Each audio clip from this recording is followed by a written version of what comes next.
ये घटना उस समय की है जब भारत पर मुगल सम्राट अकबर का राज्य था। एक बार सुबह के समय एक महिला ने पूजा से लौटते हुए तुलसीदास जी के चरण स्पर्श किए। तुलसीदास जी ने उसे अखंड सौभाग्यवती होने का आशीर्वाद दिया। आशीर्वाद मिलते ही वह फूट फूट कर रोने लगी और रोते हुए उसने बताया कि मेरे पति का अभी अभी देहांत हो गया है और आप तो राम जी के परम भक्त हैं, आप उन्हें जीवित कर दीजिए।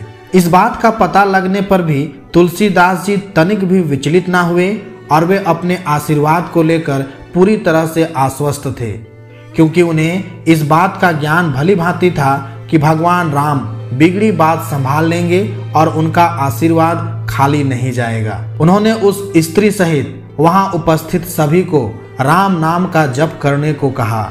सभी ने ऐसा ही किया और वह मरा हुआ व्यक्ति राम नाम जप के प्रभाव से जीवित हो उठा। जब यह बात बादशाह अकबर को पता लगी तो उसने अपने महल में तुलसीदास को बुलाया और भरी सभा में उनकी परीक्षा लेने के लिए उनसे कोई चमत्कार करने को कहा। ये सब सुनकर तुलसीदास जी ने अकबर से बिना डरे कहा कि वो कोई चमत्कारी साधु नहीं है, सिर्फ श्री राम जी के भक्त हैं।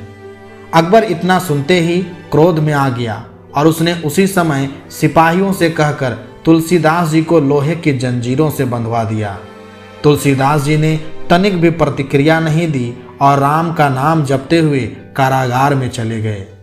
उन्होंने कारागार में ही अपनी आस्था बनाए रखी और वहां रहकर ही हनुमान चालीसा की रचना की और 40 दिन तक उसका निरंतर पाठ किया। 40वें दिन एक चमत्कार हुआ। हजारों बंदरों ने एक साथ अकबर के महल पर हमला बोल दिया। अचानक हुए इस हमले से सब अचंभित हो गए।